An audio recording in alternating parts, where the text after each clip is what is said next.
The Russian author Fyodor Dostoyevsky described hell as the suffering of being unable to love. In Dostoyevsky's view, learning how to love indiscriminately, regardless of the person's perceived shortcomings, is the only way to avoid falling into hateful patterns. We're so quick to throw judgment onto others, whilst at the same time falling short ourselves.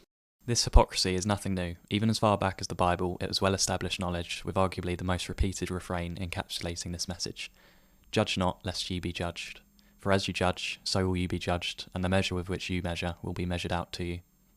The lesson to take from this is that we can't judge someone unless we also judge ourselves with the same scrutiny. As Dostoyevsky writes, remember that you cannot be a judge of anyone, for no one can judge a criminal until he recognises that he is just such a criminal as the man standing before him. Understanding and respecting other people's choices and boundaries, no matter how obscure they may seem to you at the time, lets you live a peaceful life which is less resentful. Not only this, other people will see it as courteous that you trust that they know themselves better than you can know them. If we show humility as opposed to judgment, we can move away from hypocritical acts of corruption and move towards a more compassionate perspective, one which is rich in meaning and based on trust and understanding.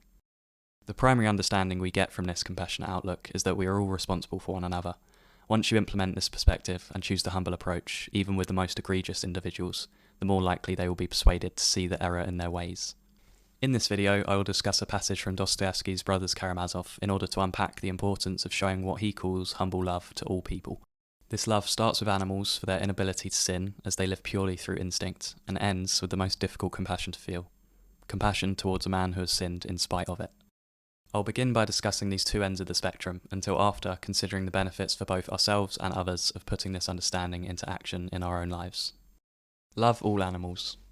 In Dostoyevsky's book, The Brothers Karamazov, there is a monk named Father Zosima who, at the end of his life, is reflecting on the lessons he learnt on his journey.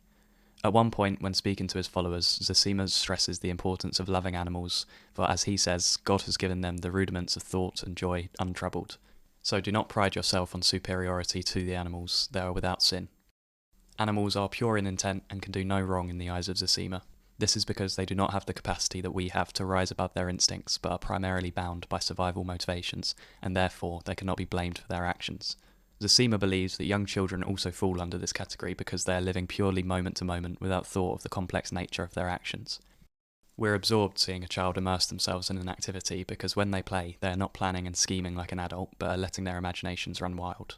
Seeing this can inspire us to be less serious in our own lives. As Zosima says, they live to soften and purify our hearts. Men with sin. Men are with sin because of our faculty to reason and reflect on our actions. This faculty to reason means that we do not have to be bound by our biological instincts and, should we choose to, rise above it, changing our behaviour for the better, influencing and inspiring not only ourselves but those around us. Instilled in us then is the responsibility to show respect, humility and grace. To Zosima, greedy rich people fall short of this target and, being obsessed with status, money and other superficial desires, are merely peasants corrupted in disguise. We know these types of people, the ones who hoard their wealth and rarely help others. In many cases, they don't even know how to spend their wealth themselves. Eventually, this selfishness will leave them unfulfilled and empty of compassion. Not only is this bad for the individual, but this hollow persona will be passed on to their kids. This hereditary risk is reiterated by Father Zosima when he states that kids from the father's drunken abuse sending them to work in a sunless environment with no room to be a child. The child is set up for failure, with their uncorrupted light having no space in a sunless world. This makes it clear why we need to be more forgiving. We are all influenced by circumstance, living with decisions made in our childhood. If you can't help but let these selfish people get under your skin, Dostoyevsky would go as far to say that you are not suffering enough and should actively seek it out. In the words of his character Father Zosima, if the evil doing of men moves you to indignation and overwhelming distress, go at once and seek suffering for yourself, as though you were yourself guilty of that wrong. Dostoyevsky recommends this, as when you tread the path of another's suffering, your empathy for the struggle of man will grow as you gain a personal understanding of another. To Dostoyevsky, this is what true equality is. As he writes, equality is to be found only in the spiritual dignity of man. So where can this spiritual dignity be found if it has been lost? Dostoyevsky's conclusion in Brothers Karamazov is that it can be recovered by holding on to good memories that are sacred to you. In the words of the humble brother Alyosha, you must know that there is nothing higher and stronger and more wholesome and good for life in the future than some good memory, especially a memory of childhood, of home. People talk to you a great deal about your education, but some good sacred memory preserved from childhood is perhaps the best education. If a man carries many such memories with him into life, he is safe to the end of his days, and if one has only one good memory left in one's heart, even that may sometimes be the means of saving us. A peasant uncorrupted. In comparison to the greedy man with sin, a peasant who is uncorrupted by low pleasures and desires is spiritually richer than the greedy rich man. They are not bound by their desires, and as a result, they can maintain their virtues of being respectful, humble, and appreciative of the little they have. In an online world where you are bombarded with other people's perfect lives, it is easy to feel ungrateful for your share being smaller than theirs, despite the work that you've put in. However, these perfect lives are always a mirage, and all it takes to shatter the illusion is to find a man poorer than you who is happier than you. This experience will either be a wake-up call or result in a doubling down on the road to selfish desires. The benefit of checking yourself when you show signs of ingratitude is that once you see how susceptible you are, you will be more understanding when others make mistakes instead of throwing judgment onto them.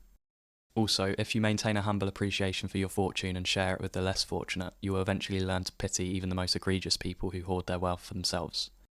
As alluded to, in Brothers Karamazov, Dostoyevsky describes this challenging task as showing humble love to those who have lost their way. The pity comes with realising how, in the end, they will see their greed for what it was and will feel shame for playing the wrong game. This pity is what the character Alyosha feels for his father, who, through his insatiable greed, has turned his sons against him and lives his final days paranoid that his other son Dmitri will steal the woman that his father is in love with, Grushenka, by any means necessary. This complex feeling of pity for the greedy is also found in Leo Tolstoy's book The Death of Ivan Ilyich, with the titular character Ivan being told that he has not got long to live, spurring an intense reflection full of regret and shame. This realisation, only coming in his final moments, demonstrates the tragic consequences of living unconsciously and without reflection on whether what you are doing is right and in accordance with your values. If you are tempted by the cruel pleasures of a wealthy, corrupted man and have lost your way, learn to be willing to serve someone or something for the betterment of them. With Ivan in Tolstoy's story, although Ivan begins in a state of denial and terror of his condition, he moves to a state of peace and joy on his deathbed once he comes to terms with his life and realises the error in his ways. True meaning, then, is found not in worldly success, but in living a life of humble love, compassion, and authenticity, one which is full of reflection and consideration of others. If you are tempted by the cruel pleasures of a wealthy, corrupted man and have lost your way, learn to be willing to serve someone or something for the betterment of them. What we often underestimate is the impact that our actions can have, and so we decide to step back from helping someone in need with the expectation that someone else with more power will help. However, if we all thought this, we would live in a dystopian world full of powerless bystanders. Instead of opting for inaction, Zosima implores us to find joy in deeds of light and mercy. To make this sustainable, we must maintain our empathy for others less fortunate and have mercy on all who appear before thee today. To reiterate the importance of holding on to a good memory, this can be enough of a force to keep this light alive, even if you are materially destitute. Closing thoughts. If you consistently remind yourself of the importance of humility and respect, show humble love indiscriminately, and help others regardless of their circumstances, only then will you grasp the mystery of life and marvel at it with the wonder that it deserves. What Dostoyevsky shows in his books is that no matter how much we try to kid ourselves, we have the ability to improve the world, and sometimes all it takes is one act of kindness to convert people who are seemingly stuck in their ways. If you deny this responsibility, you will become corrupted by the low pleasures. If you find yourself gripped by selfish desires and have lost sight of your potential for helping others, the monk Zosima extends an enlightened perspective. Every day and every hour, every minute, walk around yourself and watch yourself, and see that your image is a seemly one. You pass by a little child, you pass by spiteful, with ugly words, with wrathful heart. You may not have noticed the child, but he has seen you, and your image, unseemly and ignoble, may remain in his defenceless heart. You don't know it, but you may have sown an evil seed in him, and it may grow, and all because you were not careful before the child. Thanks for watching.